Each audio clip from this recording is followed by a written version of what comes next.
Welcome to Fanboy and Critic, our show where we go see new movies on theaters and tell you what we think of them, both the good and the bad. I'm Jorem Ortiz, and I'll be your fanboy. And I'm Sam McClure, I'll be your critic.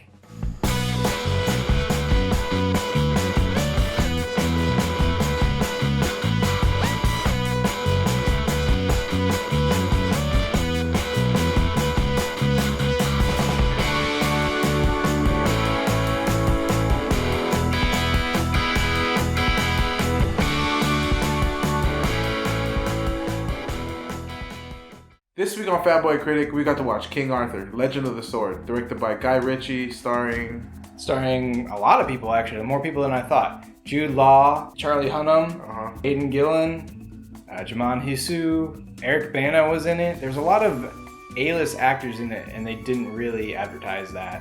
It's supposed to be about the legendary story of King Arthur and his sword and his kingdom, and it's kind of a prequel to that, but it really doesn't follow the story very much. There's nothing really to do about the original King Arthur story.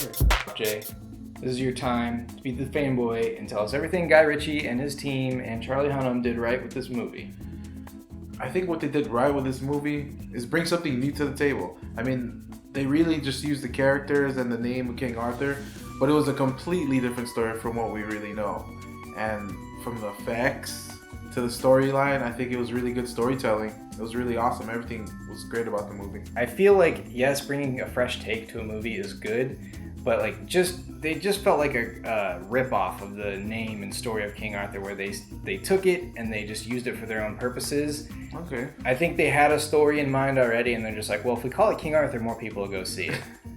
I think that's it. What they did poorly, I think, is they didn't do a really good job setting up Arthur as the guy that we want to be king. He's just like a punk.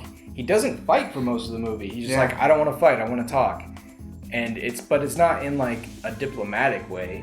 He's just like, I don't want to do anything. And then at a certain point, he has to make a choice, which is very, very like wishy-washy in his reasoning why he has to make choices. But it's one of those movies where the main character is just on a train track that the movie is pushing them towards, and they don't make any choices. The character doesn't make his own choices. It's true.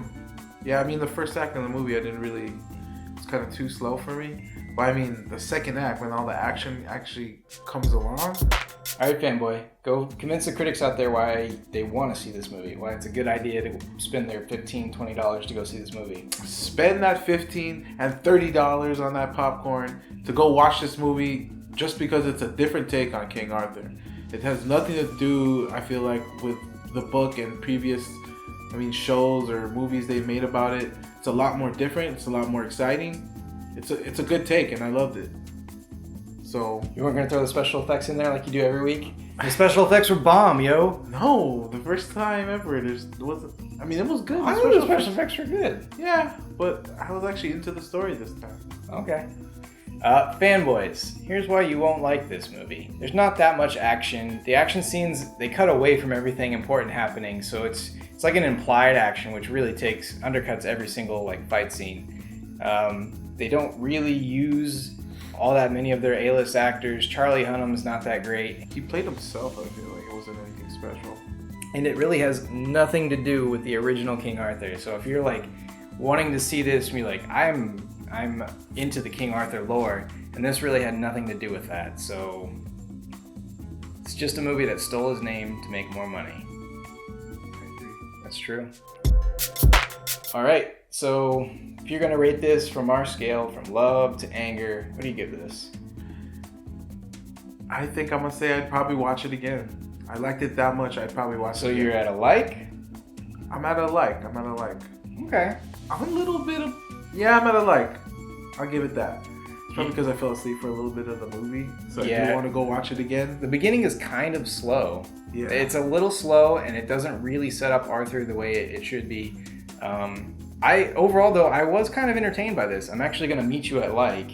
He met me at like. Because I thought the story beats were okay. It was well paced. I think Guy Ritchie is an amazing director, and I think the editing was so great. The dialogue sucked. Yeah, the dialogue was terrible. The dialogue was really bad. They use current vernacular, but they're very explicit in saying this is a certain time period in history, but they're using modern terms. Dialogue, yeah.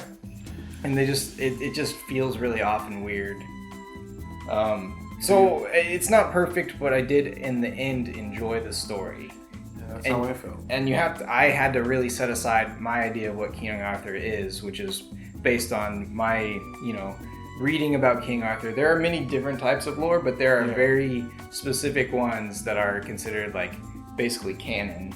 Mm-hmm. And this didn't come close to any of those.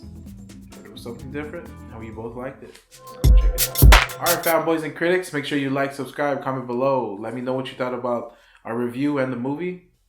And for next week, we'll be watching... next week, we're going to go see Alien Covenant. Hopefully, it's not as bad as Prometheus. Prometheus was good. No, it wasn't. Even you couldn't have liked Prometheus.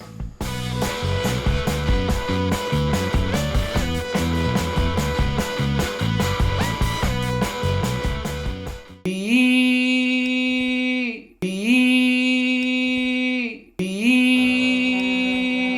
Horn of Gondor.